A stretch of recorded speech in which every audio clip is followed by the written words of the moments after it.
I've got a couple of things I want to talk about regarding Joe Biden. So this was actually an article I wanted to talk to you guys about last week's episode, or maybe it was the week before. No, it was last week. Yeah. So just to kind of update people on what I was talking about last week regarding I just want to kind of touch on it for this segment, is Joe Biden so he did a fundraiser with a lobbyist that works for, I'm sorry, not a lobbyist, somebody that works he is an executive at Comcast, which is the parent company of MSNBC and NBC News. And this guy, he did a fundraiser with Joe Biden. And, Comcast is one of the companies that, it's a big multinational, I believe it's a multinational corporation, but it's a big corporation here in the United States. And they have a lot of, channels and networks and stuff that they run, and they do a lot of programming and stuff. So they have a big influence in the media. So, like I said, they are the parent company of MSNBC and NBC News, and Joe Biden is receiving a lot of favorable coverage from MSNBC, and this article details that. And ever since this article is from April 28th. This article details how he was receiving favorable coverage from as early as the beginning of April. And this was way before he got endorsed by anybody, way before he did fundraisers with anybody. But I mean, when you see the fact that this specific donor who works for Comcast, is doing fundraisers for Joe Biden, I believe his name was Stanley Cohen, I believe his name was. When you see that these people working at Comcast are endorsing or giving money to Joe Biden, I mean, it's no surprise why their sister network, essentially the network that that it's owned by this company, it's no surprise that the network will come out there and talk about how much how great Joe Biden is, and how he has great policies, and how he didn't do anything wrong when he was touching and groping women in weird ways in public, and then how that got called out by multiple women. So I wanted to play, let's see here. Let's see if I can play this.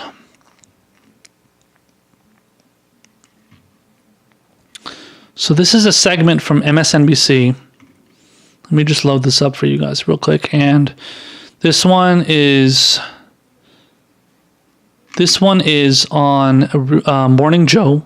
Morning Joe is the show hosted by Mika Brzezinski and Joe Scarborough. And they've hosted the show for many, many, many years now. But they seem to definitely be one of the bigger advocates, I would say, for Joe Biden. They've always kind of shown an affinity for him and kind of sucked up to him. I remember, watching Morning Joe many years ago, back when I was much more frequent viewer of Bernie Sanders of MSNBC back in the day. And I remember they used to call this the no attacking Joe hour or something.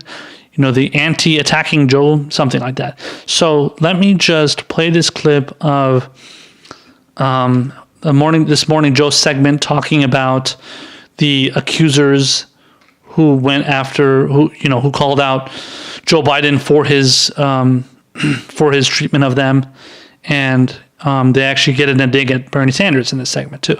So check it out. Who the Republicans think they are, and calling them out on what you consider to be hypocrisy. I want to ask you, as Vice Chair of the Democratic Caucus in the House, and looking toward 2020 and the candidates that could be representing the Democratic Party, what do you make of, I don't even know, is it allegations or the story of Lucy Flores and written about Joe Biden, potential Democratic contender for president, How difficult is this conversation, do you think? Or do you think it's clear she was violated and Biden has to address that? Well, here's how I see it. I think that we are in a new time, and I am glad that Lucy Flores feels she can come forward with her story. It takes courage. I think she feels that she was violated, that physical boundaries that she had were crossed by Joe Biden. But this is part of what we have to do as a country, and certainly as a Democratic Party, are look at these issues and our candidates. And what I'm hoping is that Joe Biden can not only hear her, as he said he would listen to her, but understand some of his actions may have to change. But I think we have to celebrate the fact that the Democrats are willing to look at these allegations. We are willing to look at this administration and call it out and call for change. So I'm glad that we have an atmosphere where women feel they can come forward and tell their stories. And I think it is going to be up to Joe Biden and all other political figures to figure out how they really change their behavior and actions in response. So Congresswoman, let me ask you, first of all, there was another article that I found to be deeply disturbing, which basically said that Joe Biden was cover for misogyny in the Democratic Party and racism in the Democratic Party. It seems to me the man's devoted his entire adult life through extraordinarily tragic circumstances to this Democratic Party. Do you think Joe Biden is an honorable man? I think that Joe Biden has shown us through a long career that he cares about American families and that he has served our country through his long Senate career and as vice president. I do believe he has served us honorably. That doesn't mean that women... And do you believe... No, I get that. I'm just wondering, do you say, though, his entire life taken in total, is Joe Biden an honorable man? Yes, I think he is. I think we look at his service. I think we look at where his values are. Joe Biden has always been very clear about that. And I think that's what we look at with all the Democratic candidates. They are clear on whose side they're fighting on. And that's for the American people. And those issues that families face at their kitchen tables. That's why I'm proud of this field of prospective candidates, because we are changing the power. It's why we won in the midterms. We are taking the power back from special interests. We are saying no to an administration that is built on a fundamental lie that immigrants are the reason for economic insecurity, and they are a huge threat to our national security. When we start with that, all these other policies, the racist policies of Betsy DeVos, are offshoots of the fundamental problem with who occupies the Oval Office. But the way we combat that is returning power to American families. Yeah. Congresswoman Catherine Clark, thank you very much for being with us. I always love when you come to the show because my daughter's name, Catherine Clark Scarborough. But, thanks for being on. Thank you. Before they continue on here, I just wanted to kind of contrast those two questions. So Mika Brzezinski's question was she's as much of an establishment shill as Joe Biden is. I'm sorry, as Joe Scarborough is. But notice the difference in the question in how Mika Brzezinski asked it, and then notice it how in how Joe Scarborough asked it. She asked, is this something, that is this an issue that we should focus on, or is it something that's unfair, blah blah blah. And then Joe Scarborough was like, hey, do you think Joe Biden is an honorable man? Do you think he's done wonderful things for this country? I mean, could you have Could you have been any more biased and kissing Joe Biden's ass any more than you did? And that's just in that question alone. He asked it multiple times. He asked it twice. And he was basically asking this congresswoman from Massachusetts, I believe, to join him in kissing Joe Biden's ass even more, as if, and he's like, oh my God, there was an article about how Joe Biden is seen as the main problem when it comes to sexism and racism in, did he say the Democratic Party, I think, or the country? If he means that for the Democratic Party, I mean, when it comes to racism, yeah, Joe Biden voted in favor of the goddamn crime bill. I heard somebody told me recently that they named the crime bill after him. They basically commemorated the crime bill that Hillary Clinton and Bill Clinton pushed for. Bill Clinton as president pushed for, and Hillary Clinton as first lady pushed for. They named it after Joe Biden, and then he was against segregated busing back in the 70s, I think, or 60s, 70s. The 70s, I think it was. Yeah. So, Joe Biden was anti-busing. He obviously didn't want black kids to be in the same schools as white kids. Apparently that was a problem back in the day for Joe Biden. And he's used other language pertaining to referring to African Americans, to black people, calling them super predators, predators. To be fair, it's predators, but it's almost the same thing, going along the same kind of talking points as Hillary Clinton when she referred to super predators. But he did that. He was doing that on the Senate floor one time. So I mean, Joe Biden he may not be the main problem when it comes to racism. But he's definitely I would say he's the main architects that a lot of people don't know about him. The main architects that a lot of people may not know when formulating that opinion that is racist in the Democratic Party. I mean, he definitely hasn't been, hasn't been an advocate for change. He's been pushing for the same exact things he was pushing before. He's been pushing for working with Republicans on, just horrible policies like cutting Medicare, cutting Social Security, entitlement programs and whatnot. He's been pushing for, he's been lecturing millennials and saying that he has no sympathy for them and all that shit. Yeah. So I mean, I don't know what Joe Scarborough is talking about. I mean, he's clearly in the tank for Joe Biden. He just doesn't give a fuck. He's just stating any pro Joe Biden opinion that he wants. Here's about 3 minutes left of this segment. Let's check it out. So before we go to break, Joe, yeah. This is a hard conversation to have. Not because really. A lot of folks will say that women need to be believed and heard. Mm-hmm. And I believe they should be heard. Right.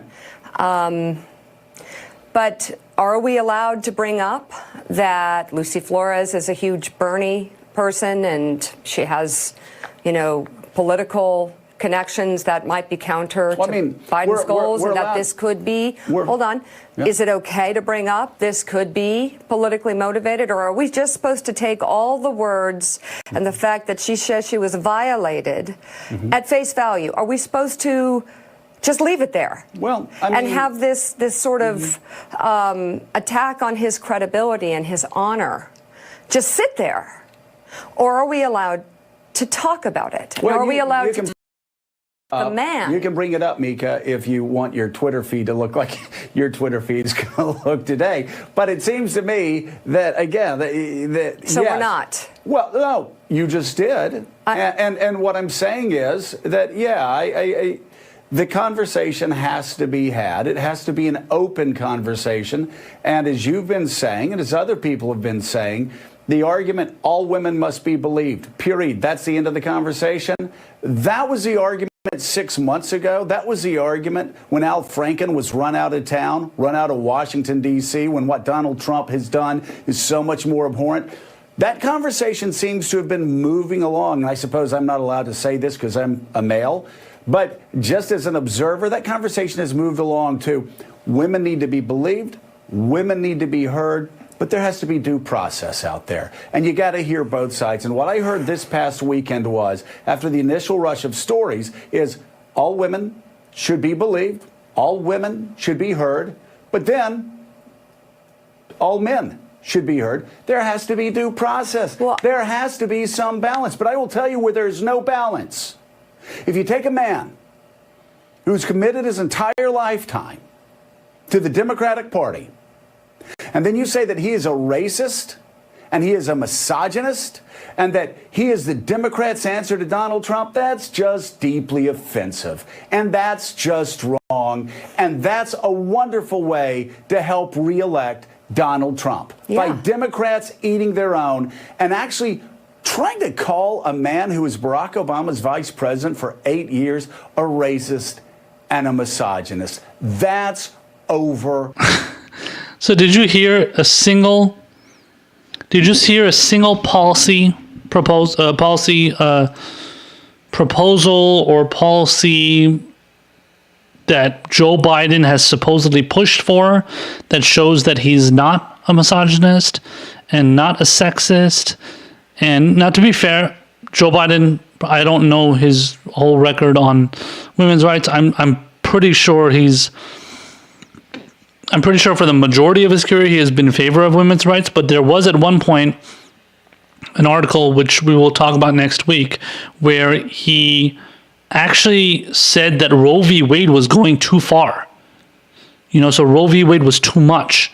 So like we have to actually scale back on that and not give not give women the right to have an abortion as much as Roe v. Wade gives. Okay, so does Joe Biden know this? Does Joe Biden care? I mean, I don't understand what the deal is. The guy is either, he's either just a ridiculous shill for Joe Scarborough is either a ridiculous shill for Joe Biden, or he just doesn't know what Joe Biden stands for. And look at that. He just goes out there and says, well, if you're saying that Joe Biden doesn't stand for the right things and isn't doing the right things, and he's been in the Democratic Party all these years, yeah. Okay, but what are his policies? What are his policy positions? Do you have any idea what his policy ideas are? Do you have any idea what he stands for?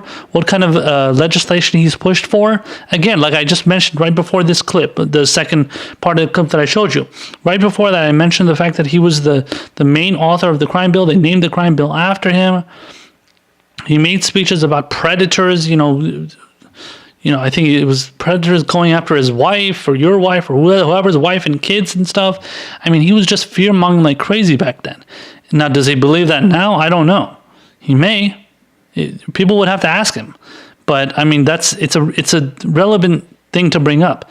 Like I did in the past segment, Bernie Sanders doing things in the past, having different positions on gun control and going to the Soviet Union and saying the Soviet Union, whatever, the communist leader of the Soviet Union is a good guy or whatever the hell Bernie said.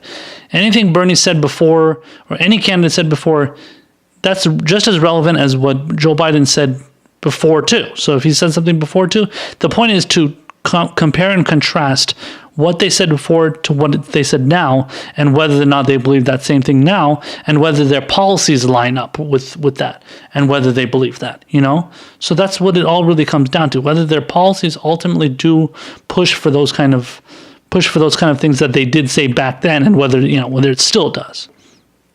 So actually, I wanted to play, regarding the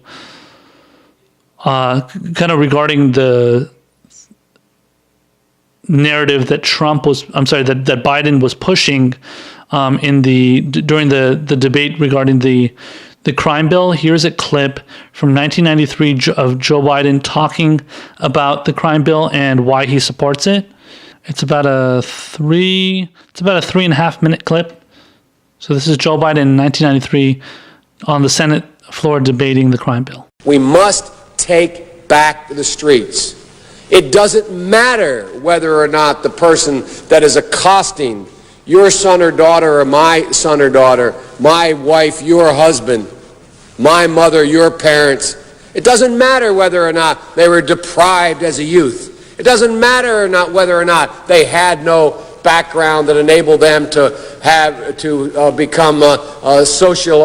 become socialized into the fabric of society. It doesn't matter whether or not they're the victims of society. The end result is they're about to knock my mother on the head with a lead pipe, shoot my sister, beat up my wife, take on my sons. So I don't want to ask, what made them do this? They must be taken off the street. That's number one. There's a consensus on that. Unless we do something about that cadre of young people, tens of thousands of them, born out of wedlock, without parents, without supervision, without any structure, without any conscience developing, because they literally, I yield myself 3 more minutes, because they literally have not been socialized. They literally have not had an opportunity. We should focus on them now. If we don't, they will, or a portion of them will, become the predators 15 years from now. And Madam President, we have predators on our streets that society has, in fact, in part because of its neglect, created. Again, it does not mean because we created them that we somehow forgive them or do not take them out of society to protect my family and yours from them. They are beyond the pale, many of those people. Beyond the pale. And it's a sad commentary on society. We have no choice but to take them out of society. And the truth is, we don't very well know how to rehabilitate them at that point. That's the sad truth. I'm the guy that said, rehabilitation, when it occurs, we don't understand it and notice it. And even when we notice it and we know it occurs, we don't know why. So you cannot make rehabilitation a condition for release. That's why in our system, there's the federal system, you serve 85% of your time. It's a shame, but we don't know how to rehabilitate. But there is a consensus, and I will cease. A, we must make the streets safer. I don't care why someone is a malefactor in society. I don't care why someone is antisocial. I don't care why they've become a sociopath. We have an obligation to cordon them off from the rest of society, try to help them, try to change their behavior. That's why we do in this bill. We have drug treatment and we have other treatments to try to deal with it. But they are in jail, away from my mother, your husband, our families. But we would be absolutely stupid as a society if we didn't recognize the condition that nurtured those folks still exist, and we must deal with that. So, I mean, that's Joe Biden, man. That is Joe Biden right there advocating for this crime bill, for getting predators off the streets. And he said, look at how many times he said, it doesn't matter. It doesn't matter this, it doesn't matter. He said, it doesn't matter what they've gone through. It doesn't matter if they've been, treated unfairly. It doesn't matter if they've gone through situations where, society has made them like this. It doesn't matter, if they had an abusive father growing up. Doesn't matter if their mother was a drug addict, was, not there, spending all of her time working, leaving the child, having no mother there for him, let alone a father. So none of that stuff matters to Joe Biden. I mean, he is saying that outright. He's saying that for everything. He's saying he doesn't care what the reason is. So this privileged white guy here is telling you it doesn't matter is telling black people it doesn't matter what your problems were. I am in favor of this bill because my wife is going to get knocked up upside the head by a lead pipe. Now, of course, situations like that exist. You're going to have situations where people they're going to be in danger. They're going to be in danger of somebody attacking them. They're going to be in danger of, somebody, God forbid, killing them, murdering them, abusing them, attacking them, whatever it is. But that doesn't mean that every person, obviously, who's black, Mexican, person of color, whatever they are, that doesn't mean they are all responsible or they are all going to be doing these things, because you've heard about how some of them do it, doesn't mean all of them are going to do it. And then somehow this bill is going to be is going to be a perfect way to fix things. He even said he says, oh, well, I was the first person to believe in rehabilitation, but he basically said it doesn't work, and that doesn't, the case of rehabilitation shouldn't be considered for release from jail. So you should stay in jail even though the chances of you getting rehabilitation is there. It doesn't matter. We got to keep you in jail because the rehabilitation supposedly doesn't work. Even though he says he believes it works, but then he doesn't think somebody should get out of jail so that he or she could be rehabilitated. So I mean, Joe Biden just honestly believes in locking people up because they do bad things, and then he doesn't want to rehabilitate them, and he assumes that all these people that are going to do it are people of color. Honestly, I mean, who is he referring to? He's not referring to white people, because he wouldn't have said it. I mean, if he really wanted to say black people, he would have said black people. But he can't say that, because even at that time, if you said that, you're obviously going to be, and rightly pointed to as a racist. But yeah, but he obviously couldn't go that far. But we know he's referring to black people. We know because I mean, a lot of people may not remember. I was young myself, but I remember hearing about the Willie Horton ad, which was released by the George H.W. Bush administration, and when he was running in 1988. I believe against Walter Mondale, I think he was running. George H.W. Bush was. Michael Dukakis. So George H.W. Bush was running for the presidency after Ronald Reagan had served his 2 terms. George H.W. Bush was running against Michael Dukakis, and he released an ad called the Willie Horton ad, infamously now, called the Willie Horton ad, where he accused and he blamed the death of, I think it was a young girl or something, or a young boy, of on Michael Dukakis, who was the governor of Massachusetts, I think right before that, and he was running for president, but when he was the governor of Massachusetts, he had let's see. Let me actually get into the details of this.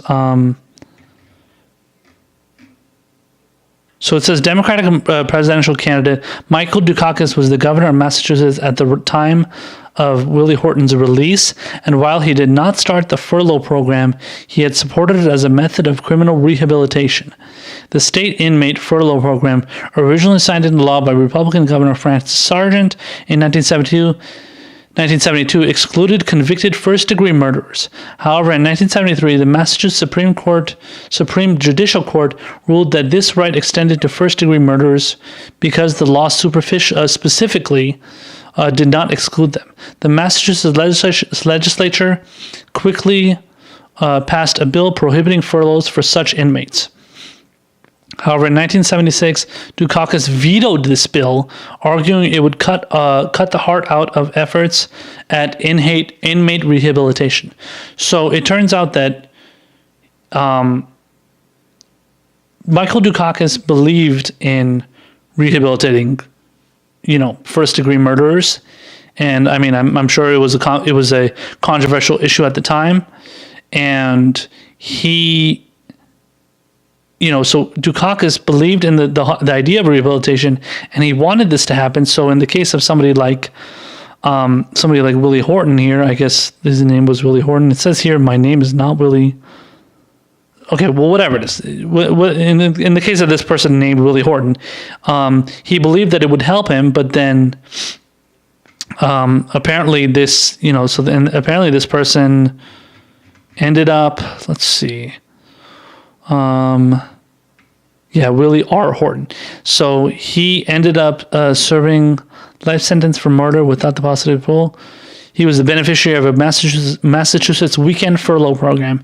He did not return from his furlough and ultimately committed assault, armed robbery, and rape. Okay, so he didn't kill anybody in the matter after. So after he was after his first degree murder he had committed his first degree murder. After that, he went and committed assault, armed robbery, and rape, and then that's what what Michael Dukakis was attacked for by George H.W. Bush in the 1988 presidential campaign. So Horton, he ended up committing those crimes after he was released on the furlough program. And then the ad that was released, I'm not going to show the ad, but the ad that was released ended up, scaring people into thinking like, oh, okay, so all these black people are out there, committing all these crimes, raping this person and killing this person and doing all these terrible things to, let's be honest, at least in the way that a lot of the politicians like Biden would frame it, doing it to all these, innocent white people. So that's what it was really framed as. And so the fact that Horton did this was kind of like a primer for all these politicians to push all these talking points and to accuse, black people and people of color of committing these crimes, and then pushing for things like the crime bill so that the crime bill can have stronger support and, more of the senators and congressmen, let alone the president, can push it and then put it into law, and then putting more black people into jail, because that's what the crime bill ultimately ended up doing. It ended up putting a lot more African Americans and people of color in jail for much more petty crimes. So whether it was, if it was like armed robbery, let's say if it was selling marijuana, selling, any kind of drug on the street, you get into crime, you get into jail for that. And on top of the fact that, that's already bad. So now if you want to put somebody in jail for obviously committing a murder, assault, armed robbery, rape, like those are understandable things that you want to, put them in jail for. It's the more the petty drug crimes, non-violent crimes that most people like me in the, progressives and leftists that are against. But on top of the fact that Biden was against the idea of even rehabilitation, whereas Dukakis, when he was running in 1988, was in favor of it, but then somebody like Joe Biden, 4 or 5 years later, he's coming out in 1993 and saying, oh, no, I'm not even in favor of rehabilitation, even though I used to be in favor of it. So apparently he was for it, and he was for rehabilitation before he was against it, but because he's afraid of his, wife or his children getting hit with a lead pipe or attacked or killed or raped, he was against the idea of rehabilitation. So, and I think the whole Willie Horton situation, I think that was a big situation that led to that. And unfortunately, it's gotten to the point that, again, people get locked up for committing nonviolent crimes, things that you shouldn't get locked up for, but because the government thinks that you should get locked up for this because, I don't know, you're dangerous to the society, and people are really scared of you, so like you should be locked up for that. So that's essentially what the gist of it is. So I'm going to show you a couple more clips here from MSNBC where they're, pushing their pro-Biden message. Here's a 3-minute clip from, which shows this. It's a 3-minute clip of one of their personalities, Steve Kornacki, talking about the electibility of Joe Biden. So here it is. Check it out. All right, welcome back. Biden and electability. We've been talking about it. Even if he doesn't say it out loud, it's going to be the central message of his campaign for the Democratic nomination, the idea that I can beat Donald Trump. So we figure we go to the board and we take a look at that question. How electable is Joe Biden? And how about this? Sometimes I look at Biden in 2020 and I say to myself, this is the simplest, easiest, slam dunk thing Democrats can do. Other days I look at it and I say this could be the biggest political mistake Democrats ever make. Why would I have two wildly different ways of looking at it? Because there are two wildly different ways of looking at the question of electability in Joe Biden. Let me give you the straightforward one, the one that I think he hopes Democratic voters are looking at in 2020, and it starts with the 2016 election results. You remember this map. Trump wins in the Electoral College. Pennsylvania Pennsylvania, Michigan, Wisconsin, first Republican in 3 decades to carry any of those states. Those become key to him. Look closer at those states. Pennsylvania, that Trump margin, it was just 44,000 votes in Pennsylvania. It was even closer, much closer in Michigan, about 11,000 votes in Michigan. And in Wisconsin, that margin there sitting at about 23,000 votes. You add up his margin, Trump's margin, in those 3 states, and it came to 77,744 votes combined across 3 states that no Republican had won in 3 decades. The Biden message is, Joe Biden, Scranton, Pennsylvania, you think I'm not winning back 77,744 votes in those 3 states? I'm the guy who can do it. So that's the message I think Biden hopes Democrats look at. Here's another way of looking at Biden in the question of electability, though. This, by the way, is the poll we mentioned earlier, 42-34. But this is what I meant to show you right here. It's this. This is Gallup's poll. They've been taking it for years on Joe Biden. Do you have a favorable, unfavorable view of him? This is all voters. Here's the interesting thing. People look at Biden and electability right now. These are the numbers you're looking at. Very, very healthy. 56% favorable, 32% unfavorable. Go back in time, and you don't have to go back in time that far. It was a very different story. Look at this. This was the start of 2015. Joe Biden was vice president. He was looking at the idea of running for president. These were the numbers. He was as unpopular as he was popular. Democrats looked at these numbers in 2014, 2015, and a lot of them said, Joe Biden's not a strong candidate. That's where Ready for Hillary came from. That's where the impetus, a big part of where the impetus came from for Democrats to get behind Hillary and kind of leave no room for Biden. And look what happens. He decides not to run for president. He stops getting some of that scrutiny, starts getting more favorable press. Hillary Clinton loses around here. He becomes the what might have been candidate. And now he enters the race with those numbers. Does he go back down there now that he's back in the arena? That's the negative way of looking at Biden and the question of electability. Anyway, could go on and on about this. I probably already have. Coming up, the Democrats' new tactic in their fight to win back Trump voters. Stay with us. So, I mean, clearly in that segment, they're trying to push the idea of Joe Biden being electable, Joe Biden being, much better than he was in 2015 and 14. Didn't run in 2016 because he wasn't that appealing. Now, notice that Joe Biden hasn't been in the news since 2016 very much. Everything else that he's been involved in has been, right? Everything else that he's taken part in has been mostly closed door speeches and speeches that later on people saw, but not a big amount of people saw. But, a lot of those things were things that people had not seen before. And they're probably never, honestly, I'd be surprised if people were to see them at any point in the future when it comes to speeches where, like I said before, he was chastising millennials and telling them he has no sympathy for them, and that he agrees with Paul Ryan that we should do cuts to Social Security and Medicare and entitlement programs. So, generally the idea here is that MSNBC believes that anybody who's the most electable is the person that they think is going to win. When in reality, Bernie Sanders was more electable in 2016 than Hillary Clinton was. But for some reason, they supported Hillary Clinton back then. I wonder why. Because she, just like Joe Biden, is a part of the establishment, is a suck up to the establishment. All the different politicians out there who are kind of part of that. They're obviously a part of that inner circle. They love Hillary Clinton. They love Joe Biden. And, like he said in that segment, Joe Biden wasn't very popular back in 2014, 15, or 15, 16. So he decided not to run. Yeah, because he was probably out there. He was out there in public much more as vice president. So people heard what he was saying more and they didn't like him. Whereas right now, he's just now started running.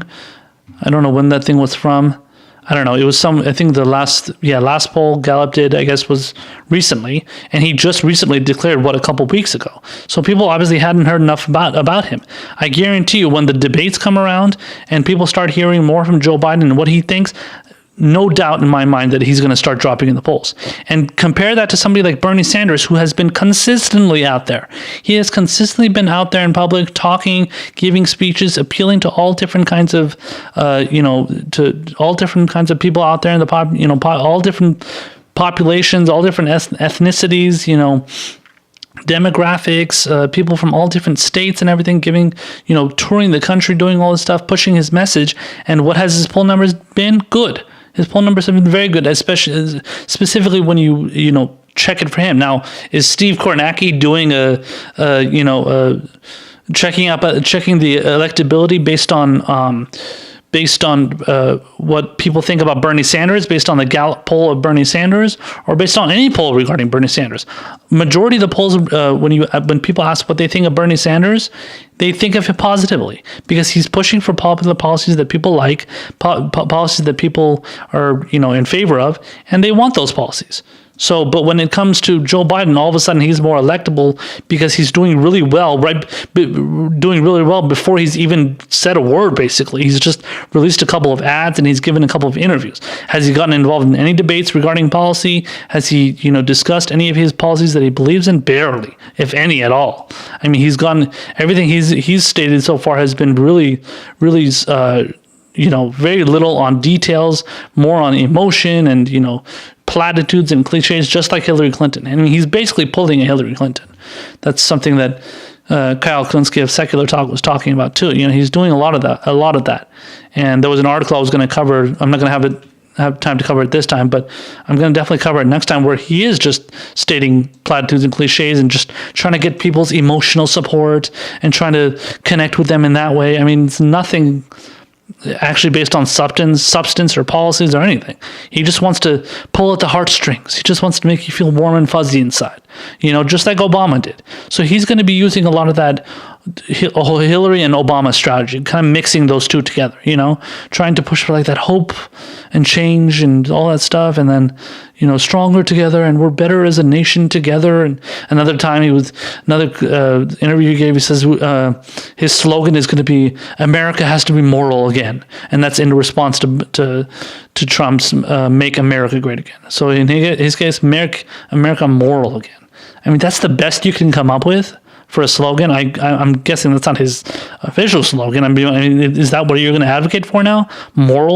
Being moral? You're not even moral yourself. Just as I explained this, earlier in this segment, pushing for talking about all this predator stuff and pushing for a crime bill that locked up people in jail for petty crimes. Come on, man, get the fuck out of here. He supported every war. He voted for the Iraq War. He voted for the Afghanistan War. He never pushed back against any of the wars that Obama pushed for when Biden was vice president. Did he ever tell Obama, no, you shouldn't, do drone strikes all over the Middle East and Pakistan, Somalia, go into Yemen, go into Libya, all this? No, hell no, he didn't say that shit. Joe Biden loves war. He loves warmongering. He loves doing things that are not liberal, let alone progressive. Come on, man. Anybody that falls for this shit, just watch. When the debates happen and Bernie Sanders is ripping into him, Joe Biden is going to fall like a house of cards. Guaranteed.